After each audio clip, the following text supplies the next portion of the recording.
आज जो टॉपिक हम लेकर आए हैं वो है सांस्कृतिक संचार और जीवन में इसका प्रयोग। आज इस विषय पर बातचीत करने के लिए हमारे साथ एक्सपर्ट के तौर पर जुड़े हैं doctor Gopal Thakur, associate professor और साथ ही साथ एचओडी हैं कस्तूरी राम कॉलेज आईपी यूनिवर्सिटी से। सर, आपका बहुत बहुत स्वागत। धन्यवाद मैम। गोपाल सर, अगर हम संस्कृति की बात करें तो संस्कृति का मतलब ही लगता है उत्सव, जोश, उमंग। और भारत जो संस्कृति के संदर्भ में अगर हम देखें तो बहुत समृद्ध है। और ये भी कहा जाता है कि जो उत्सव होते हैं ना, जीवन में कभी कभी नीरसता जब आ जाती है उसको भी दूर करते हैं। तो सबसे पहले मैं आपसे यही जानना चाहूंगी कि ये तो रहा हमारा परिप्रेक्ष्य की संस्कृति, मतलब हम समझते हैं उत्सव, जोश, उमंग, नई विचारधारा। लेकिन अगर मैं आपसे आप ही के शब्दों में जानना चाहूं कि अगर हम सांस्कृतिक संचार को व्यक्त करना चाहें तो आपके लफ्जों में वो क्या होगा? जी। सांस्कृतिक संचार की अगर हम बात करें तो सांस्कृतिक संचार होता है हमारे यहाँ का कल्चर। हम बहुत सारे मल्टी डाइवर्जन कल्चर है, बहुत सारे कल्चर है। और कल्चर से हमें क्या सीखने को मिलता है? क्या हमें ऐसा नहीं लगता कि हम सारे कल्चर को अडॉप्ट करते जा रहे हैं? और कल्चर को दो सेक्टर्स में हम डिवाइड कर सकते हैं। कुछ कल्चर से हमें लगता है नफरत है और कुछ कल्चर से लगता है हमें मोहब्बत है। लेकिन अगर आप आंतरिक दृष्टिकोण से देखें तो हर कल्चर का एक ही मैसेज होता है और एक ही पैगाम होता है, वो है मोहब्बत का। तो कल्चर हमें मोहब्बत सिखाता है और कल्चर हमें जीवन जीने का एक जो पहलू है, चाहे किसी भी परिप्रेक्ष्य में हो, चाहे जीवन आप सुख में बिता रहे हैं या जीवन दुख में बिता रहे हैं। लेकिन मेरे दृष्टिकोण से तो यही है कि दुख तो कुछ होता ही नहीं है। जीवन हमेशा सुख में आप बिता सकते हैं। अच्छा। चाहे लाइफ के किसी भी सिचुएशन में आप हैं तो जीवन को बहुत प्यार से, आसान से, बहुत सरल तरीके से आप बिता सकते हैं। और यह मौका हमें बार बार नहीं मिलता, ये जीवन जो मिला है। तो हमारे यहाँ तो संस्कृति से बहुत सारे लोग जुड़े हुए हैं और बहुत सारे लोग होली भी मनाते हैं, दिवाली भी सेलिब्रेट करते हैं, ईद भी सेलिब्रेट करते हैं। यहाँ तक कि हम क्रिसमस में भी जाते हैं, क्रिसमस ट्री को देखने जाते हैं। सारे कुछ, चाहे हम उस कल्चर से बिलोंग करते ही नहीं हो, फिर भी हम लोग सहयोग देते हैं, जाते हैं, करते हैं और कुछ न कुछ सीखते हैं। और हमारा जो रिलेशंस है, जो हमारा संबंध है लोगों के बीच में, तो एक पारिवारिक हो गया है संबंध। तो हमारा हिंदुस्तान एक परिवार है और एक बहुत सारे कल्चर, बहुत सारे फ्लावर को मिला के, बहुत सारे फूल है अलग अलग कल्चर का, जो मिल करके हमारे लाइफ को बहुत खुशबू देता है। तो कोई भी लोग मेरे ख्याल से इससे स्केयर ना हो, डरे नहीं। और अगर आप देखें तो बहुत ही खूबसूरत और बहुत ही सुगंधमय जिसको कहते हैं, आप अपने जीवन को जी सकते हैं। और कहते हैं ना कि रंग बिरंगे ये खुशियां हैं, तो रंग बिरंगी खुशियों को आप समेट कर आप अपने जीवन पर्यंत तक इसको एंजॉय कर सकते हैं, जी सकते हैं। यही बहुत खूब आपने हमें बताया गोपाल सर कि वाकई एक एक संस्कृति या फिर कहें जो एक एक कल्चर है वो एक एक फूल के जैसा है।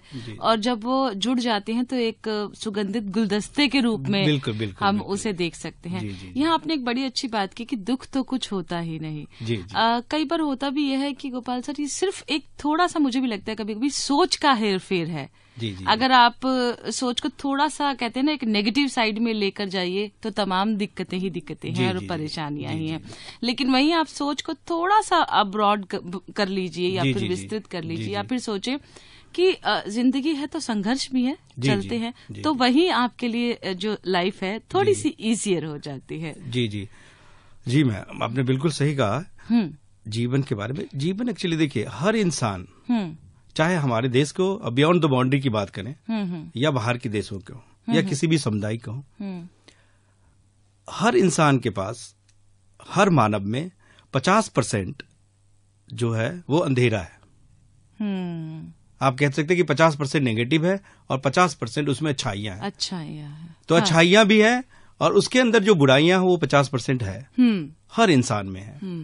तो उस बुराइयों को उस अच्छाइयों से हम कैसे मिटा सकते हैं? उसके लिए मैम, अगर आपका रूम बंद है, बहुत अंधेरा है, तो अंधेरा को आप मिटा नहीं सकते। उसके लिए आपको उजाले की जरूरत करेगा। और जो अंधेरे को मिटाने के लिए चलते हैं या दुख को आप चाहते हैं कि दुख खत्म कर देंगे, दुख कभी खत्म नहीं हो सकता। आप दुख की चाहत कभी खत्म नहीं कर सकते, दुख खत्म कभी हो ही नहीं सकता। बेसिकली क्या होता है, सुख को लाना है। और सुख क्या है? खुशी है, प्रसन्नता है। तो मैं इसमें एक आपको एग्जाम्पल देके मैं समझाना चाहूंगा कि एक्चुअली में सुख क्या होता है। तो हमारे लाइफ के कुछ स्टेजेस होते हैं, कुछ फेज होते हैं। हाँ। और जिस दौर पे हम लोग गुजरते हैं, हम लोग अगर भाई हमारे सुनने वाले स्टूडेंट्स हैं या किसी भी वर्ग के हैं, या हाउसवाइफ हैं, या कहीं काम करने वाले हैं, या कोई अच्छे कॉर्पोरेट सेक्टर्स में हैं, डॉक्टर्स हैं, कोई भी हो, किसी भी वर्ग के हो, किसी भी कल्चर के हो, किसी भी समुदाय को हो, ये सबके लिए मैसेज है जीवन का कि ये है कि जब आप पढ़ाई करते हैं या अपने बच्चे को कोई पढ़ाता है तो बहुत मुश्किल से, बहुत, और कई लोग ऐसे हैं जो बहुत आसान तरीके से भी पढ़ा लेते हैं, लेकिन पढ़ाने के बाद वो चाहते कि अच्छे नंबर्स आए, हमें अच्छी जॉब मिले, और जॉब के साथ फिर उनकी रिक्वायरमेंट होता है मैथमेटिकल में आपने एक पढ़ा होगा कि भाई हमें 100% चाहिए। लेकिन जब आपके नंबर अच्छे हो जाते हैं तो आप भागते हुए जाते हैं डिस्प्ले बोर्ड पे कि भाई आपका नंबर कितना अच्छा आया है, और फिर आपको एक अच्छी तरह जॉब मिलती है। तो जब आप जॉब पे भी जाते हैं, जॉब भी आपको मिल जाती है। तो जॉब जब मिलते हैं तो आपका बॉस कहता है कि वही मैथमेटिकल जो कैलकुलेशन जो 100% हमने सीखा, तो आपका बॉस चाहते हैं कि भाई अब हमारे यहाँ तुम 150% दो, 50% एक्सपेक्टेशन और बढ़ जाती है। राइट। अब जब 50% एक्सपेक्टेशन बढ़ गई तो भाई आप चाहते हैं कि भाई आपने कहा कि भाई जीवन बहुत अच्छा है, आपने इतना लिया, उसके बाद आपने जब एक्सपेक्टेशन बढ़ती गई तो आप आपके बॉस आए और बॉस ने 150% आपकी रिक्वायरमेंट करी। फिर रुकिए, 150% नहीं, उसके बाद आपके जीवन में एक और बॉस का एंटर होगा। अगर आप महिला हैं तो आपके जीवन में पुरुष बॉस का एंटर होगा, अगर आप पुरुष हैं तो आपके जीवन में एक महिला बॉस की एंटर होगी। और जब महिला बॉस की एंट्री होगी तो वो कहेंगे भाई हमें अपने रिलेशंस के लिए, हमें अपने कल्चर के लिए, उसके लिए भी मुझे टाइम दो, और वो 200% रिक्वायरमेंट करेंगे टाइम की। पहले वाले बॉस तो आपसे कह रहे हैं कि भाई 150% चाहिए, अब दूसरे वाले बॉस आपसे कह रहे हैं कि हमें 200% चाहिए। और ये फिर आपका सिलसिला बोर्ड बढ़ता गया, सारी जिम्मेवारी, सारे कल्चर में आप सारे सांस्कृतिक, तो ये सांस्कृतिक जो दृष्टिकोण है तो बहुत खूबसूरत तो है, लेकिन इसके पहलू को देखें, और उसी के हिसाब से फिर आपके जीवन में एक तीसरा बॉस का आगमन होता है, और वो है छोटे बॉस। यानी कि लाइफ से जो एक्सपेक्टेशंस हैं वो बढ़ती जाती हैं और कभी एंड नहीं होती, और कभी कभी मैंने कुछ लोगों को, गोपाल सर, ये भी देखा है एक्सपेक्टेशन बढ़ती जाती है, और कई लोग क्या होते हैं कि ये सोचते हैं कि जो खुशी है ना, ये हम एक ये वाला टारगेट अचीव कर लें फिर मनाएंगे। ठीक है, वो मनाते तक पता चलता है कि वो उसकी खुशी एंजॉय ही नहीं कर पाते, तब तक उनका एक नया भी टारगेट सेट हो चुका होता है। बिल्कुल। तो वो कहीं ना कहीं जो खुशी है, या फिर जो रोज हम कहते हैं आज के समय में एक रोज उत्सव मनाओ, उससे हम कहीं ना कहीं दूर होते चले जाते हैं। बिल्कुल। संस्कृति पर ही लौट कर आ रहे हैं। गोपाल सर, आपने कहा था सांस्कृतिक संचार की बात की थी। संस्कृति हमारी एकदम से तो आज तो नहीं बन गई, बहुत पुरानी संस्कृति है, और यकीनन कुछ उसके पहलू ऐसे हैं जो हमें बहुत पसंद हैं आज भी, जिसमें हार्मनी की हम बात करते हैं। पर कुछ पहलू ऐसे हैं जो कभी कभी हम लोगों को, और आज की जैसे जैसे बदलाव आते, पीढ़ी चाहती है कि नहीं, अब इसमें जरूरत है कि चेंजेस आने चाहिए। तो वो आपकी दृष्टि से मैं जानना चाहूंगी, संस्कृति में बदलाव कितने ज्यादा जरूरी हैं, और किस हद तक जो एक माइंडसेट हम प्रिपेयर करें कि नहीं आप संस्कृति को खूबसूरत रखिए, लेकिन इसमें कुछ चीजें ऐड ऑन भी हो सकती हैं। जी। उस विषय में मैं चाहूंगी कि आप थोड़ा सा हमें बताएं। जी बिल्कुल सही, बहुत उम्दा सवाल है। संस्कृति का मतलब होता है समकृति। अगर हम बात करें, समकृति होता है, तो सम मतलब होता है बराबर। हाँ। तो हम अगर, और हमें क्या है कि हम लोग उस चीज से कहीं ना कहीं परे हैं। जो असली संस्कृति है, जो असली फीलिंग है, जो असली काइंडनेस है, वो कहीं और नहीं, हो हमारे अंदर है। हम लोग उस संस्कृति को, ठीक है, हमारे जो संस्कृति है, हमारा जो हिंदुस्तान है, वो बहुत मल्टीकल्चर है, हमें सब कुछ सिखाता है। और जब बच्चा बाय बॉर्न यहाँ पे इस धरती पे आता है तो इस कल्चर से हम लोग अवेयर करवाते हैं। हाँ। लेकिन अगर अब परिप्रेक्ष्य की बात करें तो एक और ऐसा कल्चर है जो हमारे जीवन पर्यंत रहते हैं, वो है हमारी सांस। क्या ऐसा है कि हमारे पास है तो सारी दुनिया, सारा हिंदुस्तान, हर समुदाय के लोग हमसे जुड़े हुए हैं, और क्या ऐसी चीज है जिसके निकलने के बाद हमसे कोई नहीं जुड़ता? कोई नहीं जुड़ता। आपको आपके घर के लोग भी रखना नहीं चाहते हैं। कहते भाई इसको दूर हटाओ। हाँ। क्या यही प्यार है? क्या हमारी यही संस्कृति है? आखिर वो चीज क्या है कि जो आया तो सब कुछ है और जो चला गया वो कुछ भी नहीं। क्या हम उसके जानने के बारे में कभी कोशिश किया है कि वो क्या है? वो जो है इनर सेल्फ, वो है आप। आपका नाम कोई किसी भी नाम से बुला सकते हैं, लेकिन वो है आप। और मुझे लगता है कि अगर आप उस चीज को जान जाएंगे, उस चीज को पहचान जाएंगे, तो मुझे नहीं लगता किसी चीज को जानने की जरूरत होगी। किसी चीज को जानने की जरूरत होगी। क्यों? क्योंकि अगर आप प्यासा हैं तो आपके पानी की कीमत है। और हर धर्म, हर मजहब, हर कोई हमें एक ही मैसेज देता है कि सब कुछ एक ही है। जब हम एक ही है सब कुछ, तो फिर हमारे इतने विचार क्यों, इतनी लड़ाई झगड़ा क्यों, इतनी महाभारत क्यों, ये बाउंड्री क्यों? जितने हम बाउंड्री में हजारों हजार करोड़ रुपए खर्चे करते हैं, अगर हम देश की आबादी की बात करें या पूरे विश्व की आबादी की बात करें, तो 7 या 7.5 अरब की आबादी है। हजारों हजार करोड़ हर कंट्री अपने बॉर्डर पे खर्चा करते हैं। अगर एक इंसान की, एक आदमी की अगर आप आयु ले, अगर हम 100 वर्ष भी लेते हैं, तो मुझे नहीं लगता कुछ करना पड़ेगा। जितना पैसा वहां खर्च होता है उतना वो बियर कर सकते हैं। तो क्या आप अपने आप को जानते हैं? क्या अपने आप में आप खुश रहना चाहते हैं? क्या आपका असली धरोहर क्या है?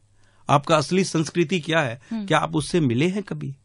लोग सोचते हैं, जो शेड्यूल समुदाय के लोग होते हैं, जो निम्न वर्ग के लोग होते हैं, वो सोचते हैं कि भाई हमारे उच्च वर्ग के लोग हैं, हम उनके साथ कैसे रहें, कैसे जीवन व्यतीत करें, हम कोई पढ़ाई कैसे करवाएं, आईएएस की तैयारी कैसे करवाएं अपने बच्चों की, अच्छी नौकरी कहाँ से मिले, अच्छा जीवन जापन कहाँ से करें। क्या ये सब कुछ ठीक है कि आप कर सकते हैं? हमारे समुदाय की सबसे बड़ी जो समानता है ये है कि हम ये सारी चीजें कर सकते हैं, लेकिन करने के लिए आपको अपने अंदर झांकना पड़ेगा कि जो असली काइंडनेस है क्या आपके अंदर से निकल ले। कोई भी जब हम सोचते हैं, क्या एक इंसान दूसरे इंसान को मानवता की दृष्टि से देखता है, मनुष्य की दृष्टि से देखता है? इसका मतलब है कि इंसान खुद अपने आप में अशांत है। मुझे ये एक्सपेक्टेशन है, मुझे ये एक्सपेक्टेशन है, ये करते करते करते इंसान की हालत ये हो जाती है कि पैदा होने के बाद फिर वो जवान रहता है, फिर एक्सपेक्टेशन और बढ़ गए, फिर उसका एक एज ऐसा आता है कि जो कुछ नहीं कर पाता है, और फिर इंसान के पास समय नहीं रह जाता और वो फ्रस्ट्रेशन हो जाती है। हालांकि पहले जब मैं देखती थी वो उम्र लोग बड़े अच्छे से जो है एंजॉय करते थे जी। अपने नाती पोतों के साथ। जी। आज वो उम्र उपेक्षा भरी हो गई है। जी। वो शायद यही रीजन है कि सबको, हर किसी से बस आज के समय में एक्सपेक्टेशन है। निस्वार्थ जो एक रिश्ता हुआ करता था, हाँ। कि जैसे हमारे पिता हैं, जी। अब इन्हें आराम की जरूरत है या इन्हें टेक केयर की जरूरत, अब वो वाली बात नहीं रहेगी। यानी कि कहीं ना कहीं गोपाल सर, मुझे लगता है कि प्रतिस्पर्धा ने हमें इतना ज्यादा दौड़ा दिया है जी। कि हम जो एक शांति, एक जो सुकून है वो ढूंढ ही नहीं पा रहे, और फिर हम एक दूसरे को ही ब्लेम करते रहते हैं। जी बिल्कुल। अच्छा, आपने बात की कि इनर पीस बहुत ज्यादा जरूरी है। मानवता जो है वो सबसे बड़ा, मैं कहूंगी कि धर्म है, उसी को हम अगर हम रोज बनाएं। और आपने कहा कि हमें ये जानना भी बहुत जरूरी है कि इनर पीस है क्या हमारे पास। उसी विषय में फिर से उसी पर लौट कर आऊंगी कि अगर किसी को यहाँ पहल करनी है कि संस्कृति में बदलाव लाना है, संस्कृति को बहुत, जैसे हम कह रहे थे ना, आडंबर युक्त नहीं रखना, जी। थोड़ा सा सरल और सहज करना है, तो उस बदलाव में आपको क्या लगता है कि किस किस की भागीदारी होगी? जैसे कभी कभी कहते हैं कि यूथ को आगे आना चाहिए, फिर कहते हैं कि यूथ क्यों आएगा, यूथ को क्या पता संस्कृति के बारे में, फिर कहा जाता है कि नहीं, कुछ ओपिनियन लीडर्स हैं इनके, जी। जो पुराने लोग हैं, वही अगर पहल करेंगे तो फिर इस विषय पर कुछ कहा जा सकता है। जी। तो सांस्कृतिक बदलाव अगर मैं आपसे जानना चाहूं और पहल करना चाहें इस दिशा में, तो वो कौन कुछ ऐसे लोग होंगे जो स्टेप्स ले सकते हैं? स्टेप्स लेने की बात ये नहीं कि मिनिस्टर को ही है या नेता को ही है, या अगर हम अपने फैमिली की बात करें तो बड़े बुजुर्ग की है। हम सबकी भागीदारी है, हम सबकी जिम्मेदारी है। अब बात करें परिवर्तन की, ये परिवर्तन कौन ला सकता है, ये उत्थान कौन ला सकता है, ये चेंजिंग कौन ला सकता है। तो ये चेंज लाने से पहले, ये उत्थान करने से पहले, ये पीस, ये सांस्कृतिक दृष्टिकोण का बहाव जो है, ये ऐसे समंदर लाने से पहले अपने आप को बदलना होगा। हर इंसान को अपने आप में बदलाव चाहिए। और सबसे बड़ी बात वही है जो हमने पहले भी कहा था, क्या आप सच में शांत हैं? तभी तो शांति ला सकते हैं। क्या आपके अंदर की जो संस्कृति है, क्या खुद आपकी अंदर की संस्कृति एस्टैब्लिश है? क्या अंदर की संस्कृति में आप सुकून है, समृद्धि है, सुख है? अगर है तब आप बदलाव ला सकते हैं। अगर आप अंदर नहीं है तो आप बदलाव कितना भी कोशिश करें तो बदलाव लाया नहीं जा सकता। और मैं तो यही देखता हूं कि जहां भी चले जाओ, जिस कंट्री में चले जाओ, जिस रीजन में चले जाओ, जिस प्रांत में चले जाओ, हर जगह लोग अशांत हैं, अपने अंदर ही लड़ रहे हैं, अपने अंदर ही लड़ रहे हैं। और वो अशांति का जो प्रतीक है वो बाहर रिफ्लेक्ट हो रहा है। और ये तो कई सदियों से होता आ रहा है, ये तो होता ही रहेगा और ये चलता रहेगा। हमें करना है कि क्या आप अंदर से सुख समृद्धि है या नहीं, अपने आप को जानने की बहुत जरूरी है। जैसे अपनी फेस आप देख नहीं सकते, उसके लिए आपको आईने की जरूरत पड़ेगी। इन आंखों से अपना फेस देख नहीं सकते। ऐसे जो असली जो पीस है वो कहीं और नहीं बसता, हमारे हृदय में बसता है। मैं उस हृदय की बात नहीं कर रहा हूं जो धक धक करके धड़कता है, वो कई बार रुक भी जाएगा, उसको पंप करने की जरूरत पड़ेगी। मैं उस हृदय की बात कर रहा हूं जहां सच में क्लियरिटी है, जहां सच में काइंडनेस है, जहां सच में सारे संसार, सारे कल्चर, सारे संस्कृति का समावेश है। और यहीं से इसका उद्भव हुआ है। और अगर हम उस चीज को, उस महासागर में, उस समंदर में, अगर उस चीज को हम समझ सकें, उस चीज को अगर हम पहचान सकें, मानने की बात नहीं कर रहा मैं, पहचानने की बात कर रहा हूं। अगर पहचान सके तो आपका जीवन किसी भी परिस्थिति में बहुत सुखमय हो सकता है। और ये जो संसार में एक नया बदलाव आएगा, और ये बदलाव यूथ ही नहीं सबको ही लेकर आएगा, क्योंकि सांस सबको चल रही है, सुख सबको चाहिए। और सुख का, दुख का अभाव ही सुख है। बिल्कुल ठीक कहा गोपाल सर आपने, यानी कि हर व्यक्ति की अपनी भागीदारी बनती है, क्योंकि समझ लीजिए कि हर व्यक्ति को किसी और को नहीं बल्कि खुद को हील करना है। बिल्कुल बिल्कुल। तो बहुत जरूरी बन जाता है कि संस्कृति में बदलाव की तरफ अब हम सोचें। एक जो कहते हैं ना, औपचारिक हम उत्सव मनाते हैं, कभी कभी अब मुझे ये भी लगने लगता है कि औपचारिक उत्सव है ना, वो पहले जैसा एक लगाव है ना, अपनापन है। जैसे पहले ही देखती थी मैं, दीपावली की ही बात करें तो घर में बड़े आत्मीयता के साथ मिठाइयां बनती थी, लोग एक दूसरे को डिस्ट्रीब्यूट करते थे। अब पैसा है, समय नहीं है, तो वो चॉकलेट के डिब्बों में कन्वर्ट हो गया है या कैंडीज में हो गया। या हम पूछ लेते हैं, सिर्फ हमारा कंसर्न इतना है कि दोस्त या भाई जिसको हम दे रहे हैं उसको पसंद क्या है, बस उसकी वो चीज पहुंचा देते हैं। तो वो चीज तक पहुंच के रह गया है आज का उत्सव या त्योहार कहूं, वो जो भावनाएं हैं वो कहीं ना कहीं छूटती जा रही है। बिल्कुल बिल्कुल। इस विषय में क्या कहेंगे? जी जी जी, बहुत ही बढ़िया, बहुत ही खूबसूरत है सवाल। कि कहीं ना कहीं हम लोग क्या करते हैं कि डेफिनेटली एक्चुअली में हमें पता नहीं कि हमारी कल्चर हमें क्या दे रहा है। हम दिवाली सेलिब्रेट तो करते हैं, हम एक दूसरे को देखा देखी करते हैं। आपने बहुत बात करी कि जो गिफ्ट है वो उन्होंने दिया तो भाई चलो हम भी उनको वापस कराते हैं। ठीक है, क्या दिल से हमारा कनेक्शन है? क्या दिल में हमारे अंदर की जो दीपावली है वो, क्या वो रोशनी जगमगाई है अभी तक? क्या हम अपने हृदय के अंदर जो दरवाजा है उसको खोलने की कभी खटखटाया, कभी कोशिश की? क्या रोशनी जलाया? एक अंधेरा रूम है, उस रूम में सब कुछ है। ये जो कम्युनिटी है, ये जो कल्चर है, ये जो सांस्कृतिक है, डिफरेंट टाइप के जो डिफरेंट मल्टी डाइवर्जन जो कल्चर है, या पूरे वर्ल्ड की बात करें तो पूरा विश्व जो है ग्लोबल विलेज है। इस विलेज में सपोज करिए ये विलेज एक रूम है, उस रूम में बहुत सारी चीजें रखी हुई है, बहुत सारी चीजें, हर सुख सुविधा से लैस है, जो चाहिए वो सब कुछ लैस है। लेकिन उस रूम में आप जाते हैं और उस रूम को जब आप ओपन करेंगे तो अंधेरा है, जाएंगे तो गिर जाएंगे। अब पता नहीं क्या हो, कांच का टुकड़ा हो, आप लहलुहान हो सकते हैं, पता नहीं क्या चीज है। वहां बहुत सारी चीजें हैं, अच्छे अच्छे स्वीट्स रखे हुए हैं, बहुत सारे पैसे रखे हैं, हीरे जवाहरात रखे हुए हैं, आपका ड्रीम है, आपका गोल है, आपका फुलफिलमेंट है वहां पर। लेकिन फिर भी आप कुछ भी चीजें अचीव नहीं कर सकते, कुछ देख नहीं सकते। ऐसे हम लोग अशांत हैं। अब चाहते हैं कि ऐसे सांस्कृतिक हम लोग स्रोत कर पाएं, ऐसे सांस्कृतिक और इस जीवन में और इस संसार में या इस हमारे देश में ये उत्थान कर पाए अपने कल्चर को, लेकिन नहीं हो सकता है। उस दिवाली को आपके अंदर जगानी पड़ेगी। एक माचिस की तिल्ली अगर आप जलाएंगे, वो रोशनी लानी पड़ेगी, और रोशनी जब आएगा तो उस रूम के अंदर हर चीज स्पष्ट दिखाई देगा, और तब आप देख भी सकते हैं और इसका एंजॉय भी कर सकते हैं, आनंद भी ले सकते हैं। तो क्या आपके अंदर जो हृदय है, जो मानवता की रोशनी है, वो जली है आपके अंदर? बातों से नहीं, सच की। और जिस दिन वो जल जाएगा तो कहते हैं ना कि रामराज आ गया, तो उस दिन रामराज होगा। वही हमारा असली संस्कृति है। चाहे हम किसी भी मजहब के हो, किसी भी धर्म को हो, हमें एक ही चीज सिखाता है, और ये सबसे बड़ी बात है। बहुत खूबसूरती से गोपाल सर आपने इस बात को डिस्क्राइब किया, और एक बात से आपकी मैं एग्री करती हूँ कि आपने बताया कि मनुष्य जो है ना 50-50% रेशियो में रहता है। अच्छा भी है और बुरा भी है।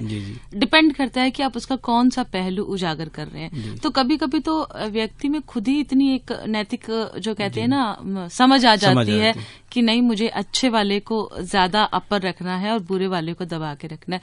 पर कभी कभी क्या होता है कि ह्यूमन टेंडेंसी है, आपके साथ कुछ बुरा हुआ या किसी ने लगातार आपके साथ खराब किया, तो सेल्फिशनेस जो कहते हैं ना, एक ईर्ष्या जो है वो जग जाती है।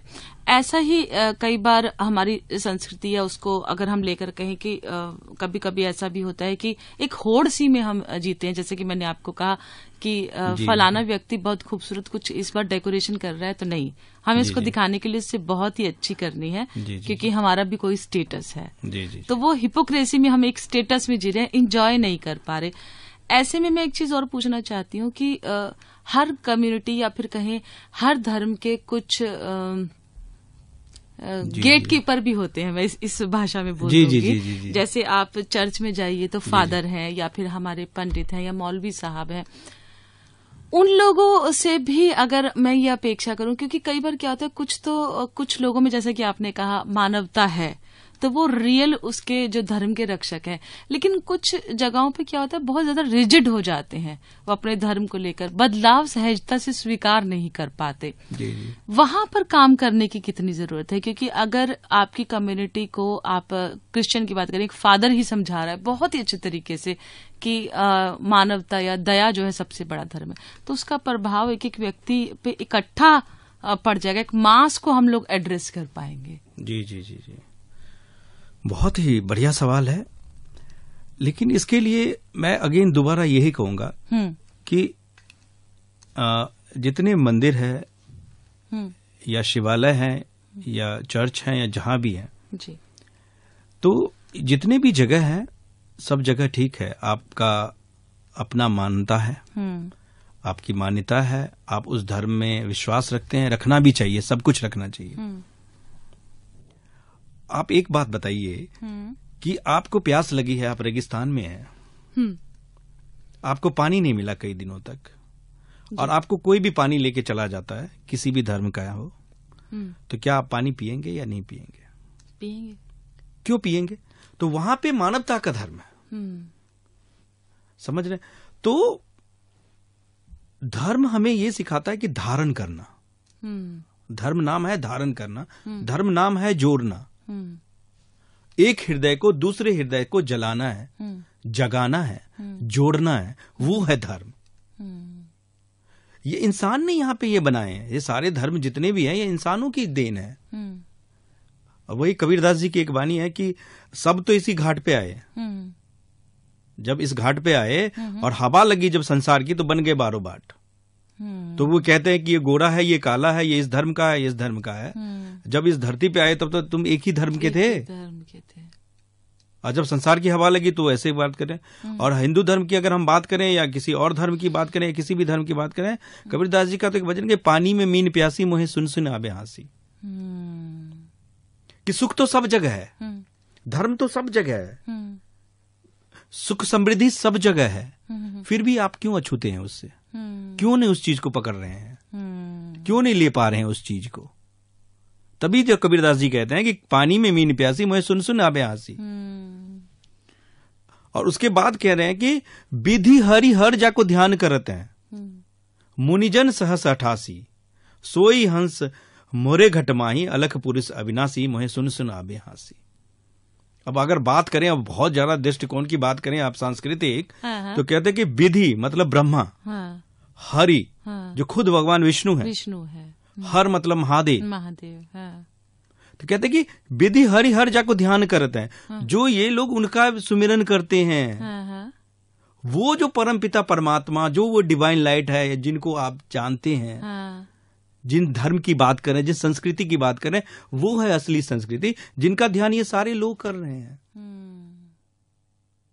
अब देखिए, ब्रह्मा भी आ गए, विष्णु भी आ गए और महादेव भी आ गए।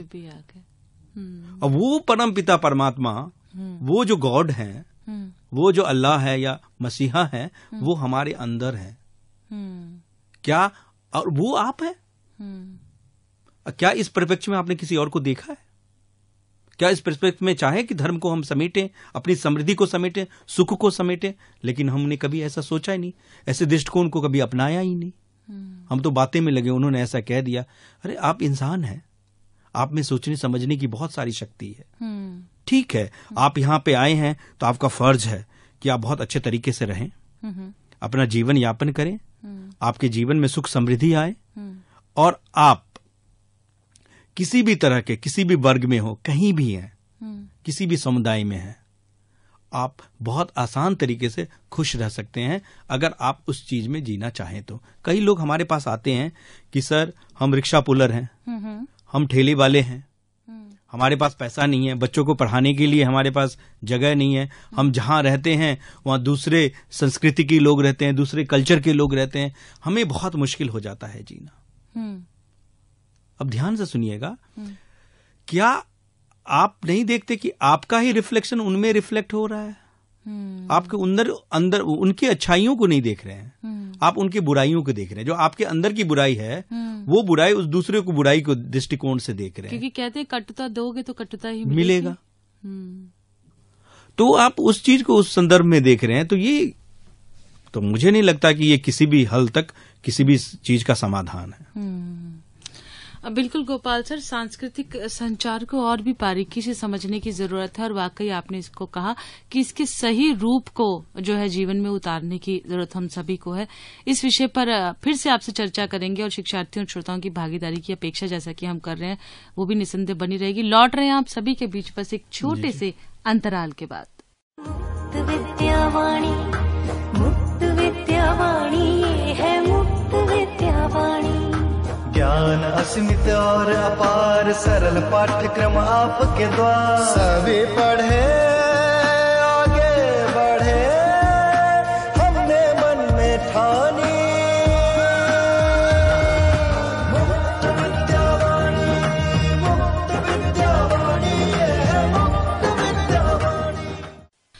गोपाल सर, बहुत ही अच्छी हमारी चर्चा चल रही थी, और वाकई आपने बहुत अच्छे से बताया कि संस्कृति जो है हमारी, वो विरासत है हमारी, और उस विरासत में हमें बहुत कुछ अच्छा मिला है, और बहुत कुछ ऐसा भी मिला है जो हमें कभी कभी थोड़ा सा तकलीफ दे लगता है, और कोशिश करते हैं हम लोग कि उसमें बदलाव लेकर आए। हालांकि जानते हैं कि किसी संस्कृति में बदलाव बहुत जल्दी से संभव नहीं है, और खासकर अगर आपको कोई संस्कृति मिली है आपके फोर फादर से होती हुई आप तक, और अब आप चाह रहे हैं कि आप अपने बच्चों को भी वो संस्कृति आगे सिखाएं या समझाएं, लेकिन कुछ चीजें आपको जो उसमें लग रहा है कि नहीं चेंज कर सकते हैं, तब भी मैं देखती हूँ कि हर व्यक्ति सहजता से उस को लेकर नहीं आता। जी स्वीकार नहीं करता। इस विषय में अगर मैं कहूँ कि मैं आपसे ही अगर मैं बात करूँ कि आपको लगता है कि संस्कृति में नहीं, मुझे यहाँ इसका कुछ ना कुछ फिल्ट्रेशन करके आगे देनी है, जी, तो कैसे क्या होगा? जी बहुत बढ़िया है, बहुत बढ़िया है। अब देखिए, आपने बहुत ही उम्दा सवाल किए हैं।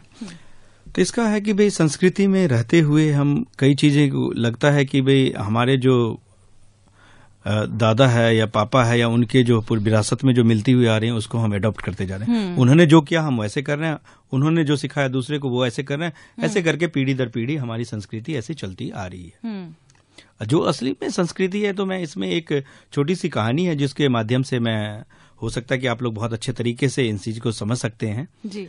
कि एक आपने नाम सुना कि एक जंगल है, और उस जंगल में एक हंस रहता है, और एक उल्लू, एक पेड़ है जिसपे उल्लू का घोंसला है, और एक रात को हंस वहां पे जाते हुए रास्ता भटक जाता है और रात हो जाती है तो वो रुक जाता है उसी पेड़ पे। तो उस पेड़ पे रुकने के बाद फिर उल्लू का एक छोटा सा बच्चा उनके सामने आता है रात को, क्योंकि आपको पता ही कि रात को उल्लू को दिखाई देता है, दिन में उतना उनको दिखाई नहीं देता। तो उस चक्कर में क्या है कि वो आया और उनसे पूछने लगा, भाई तुम हमारे पास, हमारे घर में क्यों आ गए हो? और भाई श्रोताओं, इनको जरूर अपने कनेक्ट कीजिएगा संस्कृति से कि वो जब आए तो उन्होंने पूछा, भाई आप क्यों आए हो यहाँ पर? आप मुझे मार दोगे, आप यहाँ से चले जाओ। कह रहे नहीं, मैं दिन का वेट कर रहा हूँ, दिन आएगा और मैं चला जाऊंगा, मैं आपको नहीं मारूंगा। तो कह रहे दिन उन कुछ नहीं होता है, दिन वगैरह कुछ नहीं होता है, क्योंकि उल्लू ने कभी दिन देखा ही नहीं है। दिन में वो सोता रहता है। तो ये संस्कृति जब चल रही थी तो उन्होंने फिर अपने छोटे से बच्चों को समझाया। बच्चों में हमेशा देखिएगा कि उसमें बहुत ज्यादा उत्सुकता होती है हर चीज को जानने की, परखने की, समझने की।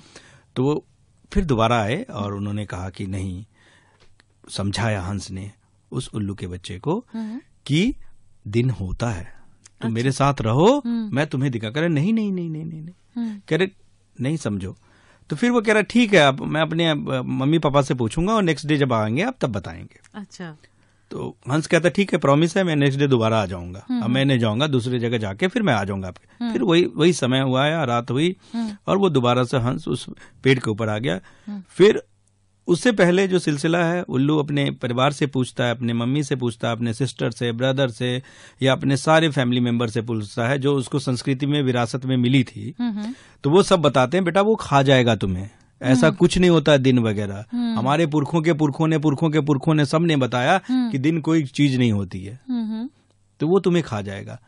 लेकिन हमेशा ध्यान रखें, बच्चों में कोई भी बच्चा हो, यहाँ तक कि किसी भी कल्चर के हो, किसी भी समुदाय के हो, छोटे छोटे क्रिएचर क्यों ना हो, बड़े ही मनमोहक और बहुत खूबसूरत होते हैं। उसको देखते ही हम सब कुछ भूल जाते हैं। बिल्कुल ठीक है। और वही हमारी असली पहचान है, वैसे ही हैं हम। तो वो बच्चा जब आया तो फिर वो पूछता है, मुझे मारोगे तो नहीं? तो कह रहा नहीं नहीं नहीं, नहीं मारूंगा। तो बच्चा बड़े प्यार से पूछता है, नहीं हमारे तो सबने कहा कि ऐसा कुछ नहीं होता। तो हंस कहता है, ऐसा करो, तुम रात को सो मत, मेरे साथ जागो। अगर तुम्हें अच्छा लगे तो ठीक है, नहीं तो तुम जाओ।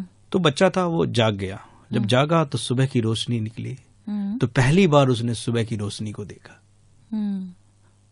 और पहली बार देखा, अच्छा इतना बदलाव है, इतने सारी चीज है, ये संसार भी ऐसा है, ये सब कुछ ऐसा है। उसको बहुत ही अच्छा लगा और उसने धन्यवाद किया उस हंस को। तो यही तो हमारी संस्कृति है।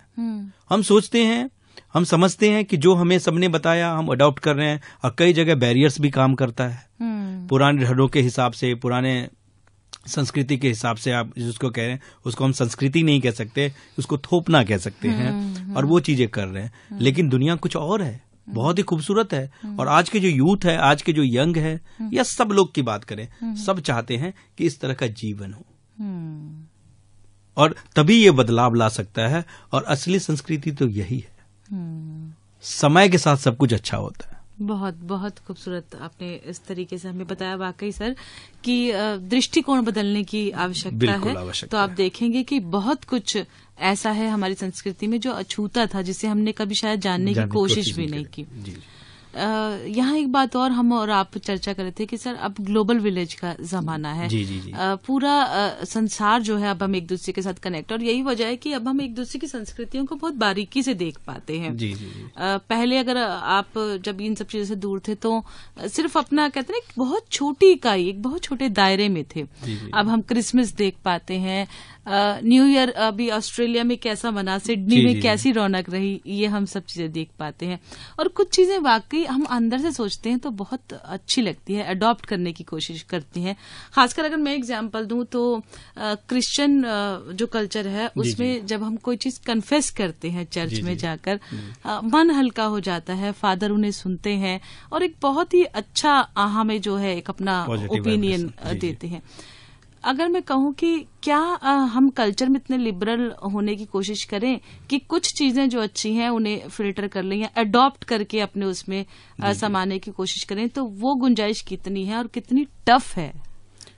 बिल्कुल। आज के अगर युग की बात करें, ये जो न्यू मीडिया टेक्नोलॉजीज की बात करें, तो आजकल टफ नहीं है। अगर हम ट्रेडिशनल मीडिया की बात करें तो बहुत टफ था पहले। हर चीज के लिए हमें अरेंजमेंट करनी पड़ती थी, उस जगह जाना पड़ता था। लेकिन ग्लोबल विलेज जो है वो हर समुदाय के कहीं भी है, देश के किसी भी कोने में, विश्व के किसी भी कोने में है। अब हमारी शिक्षा व्यवस्था के लीजिए, हमारे यहाँ का जो पढ़ने का तौर तरीका है, रहने का स्टाइल है, या हम जैसे जीवन यापन करते हैं, जैसे सीखते हैं, वो तो हमारा कल्चर हो गया। लेकिन वही वर्ग के लोग अगर दूसरे कंट्री में, चाहे वो किसी भी कंट्री में हो, ऑस्ट्रेलिया में हो, साउथ अफ्रीका में हो, सिडनी में हो, कहीं भी हो, अमेरिका में हो, फ्रांस में हो, जापान में हो, कहीं भी हो, तो टेक्नोलॉजी ने हमें एक ऐसा माध्यम दिया है कि हम घर बैठे उस कल्चर में, वहां का एजुकेशन सिस्टम क्या है वो हम एडॉप्ट कर सकते हैं। और बहुत अच्छी बात है कि एडॉप्ट करना चाहिए। और हम लोग इसी चीज में पीछे रह जाते हैं। इसी को तो कहते हैं ग्लोबल विलेज। इसी को हम लोग ग्लोबल विलेज कहते हैं। तो वो संस्कृति जो शिक्षा की संस्कृति है, उसको हमें सीखने की वहां जरूरत है। वो एडॉप्ट हम कर सकते हैं। और कोई भी चीज अच्छाई लेने में तो मुझे नहीं लगता किसी बुराई, अगर कोई हमें सुख दे तो सुख लेने में मुझे नहीं लगता किसी को कोई दिक्कत आनी चाहिए या कुछ भी आनी चाहिए। लेकिन गोपाल सर, यहाँ आपको थोड़ा सा रोक रही हूँ, लेकिन मुझे लगता है कि जो अडॉप्ट हम कर रहे हैं, फिर हमें कहते हैं ना, पहले एक स्ट्रांग डिसीजन के साथ लेना होगा। क्योंकि देखिए, अगर मान लीजिए आप एक ऐसी पीढ़ी के हैं जो अडॉप्ट कर रहे हैं, जो अपने बच्चों को कह रहे हैं कि नहीं आप इजीली अडॉप्ट कर लो, पीछे आपकी एक और पीढ़ी भी खड़ी है, पेरेंट्स बोल रहे हैं कि ये क्या दे रहे हो अपने बच्चों को, ये मिलीजुली संस्कृति क्यों दे रहे हो, हम जो लेते चले आ रहे हैं उससे तो तुमने उसका मूल रूप ही खराब कर दिया। तो ऐसे में बच्चे को आपको वो अडॉप्ट भी करानी है और बड़े व्यक्ति को उसको समझाना भी है, सिखाना भी है।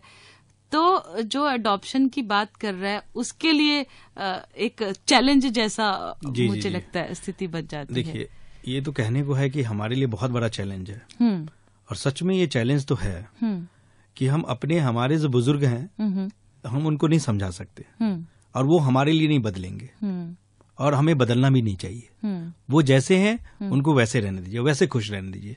ये हमारा धर्म है, ये मानवता है, और हमारा ये एक तरह का संस्कृति भी है।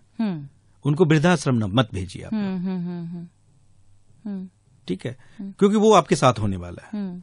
और दूसरी बात, यहाँ पे अगर आप कहें कल्चर से हमें अडॉप्ट करने की, तो हम अडॉप्ट थोड़ी कर रहे हैं कि भाई आप वो कल्चर हो, हम मानवता को अडॉप्ट कर रहे हैं, हम शिक्षा को अडॉप्ट कर रहे हैं, हम जो वहां पे उत्थान है, जो वहां पे विकसित है, उस चीज को अडॉप्ट कर रहे हैं। हम न किसी माध्यम, हम तो शिक्षा को अडॉप्ट कर रहे हैं। और अगर शिक्षा को अडॉप्ट करने में अगर हमने एक मानवता को दूसरे मानवता को अपने साथ जोड़ लिया, तो इसमें क्या बुराई है। अब अपने पुरखों को नहीं समझा सकते, लेकिन हम ये कर सकते हैं कि उस चीज को अडॉप्ट करें। और जब आप वो सारी चीजें हासिल कर लेंगे, तो आपके जो बाप हैं, या आपके दादाजी हैं, आपके पिताजी हैं, आपके मदर हैं, सिस्टर हैं, ब्रदर है, जितने भी सिबलिंग्स हैं, सब खुश हो जाएंगे। एट द एंड वो एक्सपेक्टेशन तो यही रहती है कि आप एक अच्छा जीवन जिए या फिर एक अच्छे इंसान बने। बिल्कुल बिल्कुल बिल्कुल, यही रहता है। जी जी जी। गोपाल सर, यहाँ एक चीज और मैं जानना चाहूंगी कि संस्कृति को हम शिक्षा से भी अक्सर जोड़ते हैं। जी जी। जैसे कि एक संस्कृति में कहा जाता है कि बच्चों के लिए शिक्षा अनिवार्य है। पहले चाहे गुरुकुल भेजने की संस्कृति रही, परंपरा रही, और कुछ संस्कृतियों में ये भी कहा जाता है कि बेटियां हैं तो उन्हें बहुत दूर मत भेजो, सेफ्टी रीजन से यहीं तक पढ़ाओ। तो शिक्षा और संस्कृति का आपस में कितना जो है तालमेल है, या फिर शिक्षा के उत्थान में कितनी भागीदारी संस्कृति की आप रोल देखते हैं? देखिए, बिना संस्कृति के शिक्षा पॉसिबल नहीं है, बिना शिक्षा के संस्कृति पॉसिबल नहीं है। एक दूसरे का ये पूरक है। अच्छा। एक दूसरे के बगैर नहीं रह सकते हम। जैसे हमें इस शरीर को चलाने के लिए भोजन और पानी की बहुत आवश्यकता है, इसके बगैर हम नहीं रह सकते। और साथ साथ हमें आवश्यकता है इस सांस की भी, जो कहीं से कनेक्टेड है। अगर ये सारी चीजें रहेंगे तो हमारी संस्कृति बहुत आसान से और बहुत सुखमय जी सकते हैं। रही बात जो यहाँ पर भी हमारे वर्ग में, हमारे लोगों में, हमारे समुदाय में अभी भी ये है कि भाई लड़कियां हैं, घर छोड़ के नहीं जा सकती, लड़कियों को हम नहीं पढ़ाएंगे। जो मेल डोमिनेशन की बात हो रही है, अब तो काफी हद तक सरकारों ने या समाज के लोगों ने काफी हद तक इन चीजों में सुधार किया है। लेकिन फिर भी अभी भी कुछ ऐसे प्रांत हैं, अभी भी कुछ ऐसे देश हैं जहाँ पे ये सारी चीजें हो रही है। जैसे संस्कृति के नाम पर ही हम कई बार देखते हैं कि अभी भी पर्दा प्रथा है। बिल्कुल। तो ये सारी चीजें, पर्दा जो प्रथा है, ये नहीं होना चाहिए। अब एक बात बताइए कि आपको लगी है भूख, आपको लगी है प्यास, और मैं कहूं कि जी आप ऐसा है, ये खाने की बनाने की विधि है, ये इंग्रेडिएंट्स है, बहुत सारे आपको नेट पे मिल जाएंगे, मोबाइल्स पे मिल जाएंगे, हर जगह लिखा हुआ मिल जाएगा। क्या आपको उससे पेट भरेगा? आपको खाना पड़ेगा, खुद अनुभव करना पड़ेगा, खुद सेल्फ रियलाइजेशन करनी पड़ेगी। तो क्या आपने उस टेस्ट का, उस फ्लेवर का सच में उपयोग किया है? और क्या आपको जैसे भूख लगती है, आपको जैसे प्यास लगती है और आपको ऐसे आनंद चाहिए, क्या हमें लगता है कि लड़के लड़कियों में फर्क होना चाहिए? क्या उनको नहीं चाहिए? बेटियों से ये पूरा संसार है, पूरा विश्व है। हम भी हैं तो किसी माँ के गर्भ से आए हुए हैं। बिल्कुल। तो जितना भागीदारी हमारा है या मेल का है, उतना ही फीमेल का भागीदारी है। दोनों का मिलके अगर हम समावेश करें तो इस समुदाय में ही नहीं, इस संस्कृति में नहीं, इस देश में नहीं, पूरे विश्व में आप कमल की तरह रह सकते हैं। संसार में है, सब कुछ है, बट कमल की तरह आप दिख सकते हैं, बहुत ही खूबसूरत, बहुत ही मनमोहक। और मैं तो कहता हूं कि ये हर फैमिली के लोग सोचे, समझे कि सच में खुश रहना चाहते हैं तो बिल्कुल बढ़ावा दीजिए। बिल्कुल। और जैसा कि आपने कहा भी था कि दया और मानवता, ये दो पहलू हर एक जिंदगी में जरूरी हैं। वो लड़का लड़की, धर्म, जाति, संप्रदाय सबसे ऊपर है। और यहाँ एक चीज और भी मैं पूछना चाह रही थी मैं आपसे गोपाल सर, संस्कृति की हम आज बहुत अच्छे से बात कर रहे हैं और आपने बहुत अच्छा बताया कि संस्कृति का मतलब तो खुशी है, प्लेजर है, जोश है, उमंग है। और संस्कृति जो हमारी पुरानी चली आ रही है उसको अडॉप्ट भी करने की बात हमने की, आज फिल्ट्रेशन की भी बात की, और कितना उसमें से हम कुछ हटा सकते हैं, चेंजेस कर सकते हैं। लेकिन फिर भी हमने कहा कि मुश्किल थोड़ा सा चैलेंज हो जाता है कि जो चली हुई परिपाटी से कहते ना, एक हटकर जब आप कुछ स्टेप लेते हैं तो वो आसान नहीं रहता। यही मैं आपसे पूछना चाहूंगी कि अगर संस्कृति में हम चाह रहे हैं कि कुछ फ्लेक्सिबिलिटी हो या रहे, उसकी गुंजाइश आप फ्लेक्सिबिलिटी की कितना देखते हैं? कितना लचीलापन संस्कृति में होना चाहिए जो समय और कहते हैं ना नए परिवर्तन के साथ साथ उसमें बदलाव लेकर आ सके? जी। देखिए, परिवर्तन तो संसार का नियम है जी, और परिवर्तन तो होते रहना चाहिए, और ये होता रहा है। हर युग में, हर सदियों में ये परिवर्तन होता रहा है। मैं आपको एक एग्जाम्पल देता हूं कि एक इंसान की अगर हम 100 साल की उम्र है तो अगर हम इसको डेज में काउंट करें तो 35,500 डेज होते हैं। वो इतने दिन जी रहे हैं। और अगर हम एक रूम की बात करें, ये रूम है, ये आपका बर्थ हुआ, और दूसरा रूम है जो आपका डेथ का रूम है। ठीक है। अब ये सामने आपका गोल है, सामने सब कुछ है। इस रूम से उस रूम तक आपको जाना है और कोई आपको रोक नहीं सकते। वो सबसे फाइनल वाला जो बॉस है, जो हम बॉस की बात कर रहे थे, एक छोटा बॉस, तो एक फाइनल बॉस है। वो आएगा, ले जाएगा, कोई रोक नहीं पाएगा। तो ये शरीर मिट्टी का है। एक मिट्टी से आए हो और दूसरे मिट्टी में आप एक दिन को आपको मिलना है। तो ये जो वर्ग है, ये जो समुदाय है, ये जो मनुष्य है, तो मानवता सबसे बड़ा धर्म है। मैं बार बार यही कहता हूं। तो अपने आप को समझने की जरूरत है। संस्कृति में लचीलापन तो तब आएगा जब अंदर से आप लचीलेपन हो, अंदर से आप दिखते हो, अंदर से आप में शकून हो, अंदर से आप में खुशी हो। तो अंदर से तो सारे अशांत है। छोटे छोटे एग्जाम्पल ले लिए, कहीं भी जाते हैं, थोड़े से भी लड़ाई झगड़ा हो जाती है तो एक दूसरे को मार मिटने को तैयार हो जाते हैं। क्या यही मानवता है? क्या यही लचीलापन है? या यही संस्कृति की देन है? संस्कृति की देन तो नहीं है। संस्कृति की देन होती तो कहते कि भाई आजा, गले लग जा। अगर मानवता के दृष्टिकोण होता तो बिल्कुल। अगर खुशियों का दृष्टिकोण होता तो हम एक दूसरे के गले लग जाते और सारे खत्म हो जाते। बिल्कुल, आपने ठीक कहा। गोपाल सर, यहाँ एक चीज और, समय हमारे पास ज्यादा नहीं है, जानना चाहूंगी। एक ही संस्कृति के कई बार हम कुछ परिवार देखते हैं। कुछ परिवार ऐसे होते हैं जो संस्कृति को एकदम कहते हैं ना कि बहुत नियम के साथ अपनाते हैं और बहुत कट्टरता भी कई बार, मैं हालांकि कहना नहीं जी, चाहिए, जी, जी, वो देख लेती हूँ, वो ग्रहण करें, नहीं आपको ऐसे करना है तो ऐसे करना है, अगर आपको इतने बजे उठना है, हमारी संस्कृति कहती है तो आपको इतने बजे उठना ही है। और वो जो एक कहते हैं ना रूल रेगुलेशन उन परिवारों में जब पड़ता है तो कहीं ना कहीं हर व्यक्ति जो अंदर से कुंठित सा दिखता है। जी, जी, जी, जी। बजाय उसके उसी संस्कृति उसी संप्रदाय का एक व्यक्ति ऐसा भी है जो बहुत लिबरल है। जी, जी, जी। और वो परिवार कहता है कि कीजिए आप जैसा करना चाहते हैं, और पारिवारिक बातचीत भी होती है, उनमें बैठकर सौहार्द की बातें भी होती हैं, खाना भी होता है। तो यहाँ मैं पूछना चाह रही थी कि अगर संस्कृति के संदर्भ में एक परिवार को लेकर आए हैं तो पारिवारिक दृष्टिकोण का क्या महत्व रहता है संस्कृति को लेकर? जी, पारिवारिक दृष्टिकोण का तो बहुत बड़ा महत्व है संस्कृति में, बट हमें समझना होगा, यहाँ भी हमें समझना होगा कि हम कई परिवार में होते हैं कि बहुत कठोर है, कई परिवार में बहुत लचीलापन है, कि कई परिवार में डिसिप्लिन होते हैं कि भाई इतने बजे उठना हो, इतने बजे ही जागना है, यही सब करना है आपको, यही सारी चीजें करना है, उन पे थोपा जाता है, उनको थोपा जाता है। एक्चुअली में अगर देखा जाए तो जो लोग उन पे थोपते हैं वो खुद अशांत हैं, खुद वो नहीं कर पाए, अब वो सोचते हैं कि किसी न किसी माध्यम से हम उनसे करवाएं, वो सारी चीजें हम उनसे करवाएं, तो ये संभव नहीं है। अगर आप ये करेंगे तो आप जीवन भर अच्छे तरीके से जी नहीं पाएंगे, आपका परिवार सुखमय नहीं रहेगा, बिखर जाएगा। और क्या आप बिखराव चाहते हैं या आप बदलाव चाहते हैं, या आप संस्कृति को समेट करके एक खूबसूरत जिंदगी चाहते हैं, खूबसूरत जीवन चाहते हैं? आप थोपे नहीं किसी भी चीज को, उसको अपने जीवन से जीने दें। और जहां तक बात हो रही डिसिप्लिन और डेकोरम की, डिसिप्लिन डेकोरम तो बहुत आसान तरीके से आ सकता है अगर आप उनको मानवता का पाठ पढ़ाएं तो। अगर हम बार बार यही कह रहे हैं कि मानवता का पाठ आप पढ़ा रहे हैं तो आपके परिवार में वो सारी खुशियां रहेगी। अच्छा। और वो सारी खुशियां हमेशा बरकरार रह सकती है। तो किसी भी चीज को थोपे ना, वो जैसा है जीने दें उनको। और कहते हैं ना कि स्वतंत्र होने की जरूरत है, जो हमारी फ्रीडम है उस चीज की जरूरत है, हमें स्वतंत्र होना है। क्या सच में वो स्वतंत्रता चाहते हैं? अगर वो सच में स्वतंत्रता चाहते हैं तो उनको स्वतंत्र रहने दे, और देखेंगे कि आप बहुत बड़ा बदलाव आपके परिवार में आएगा।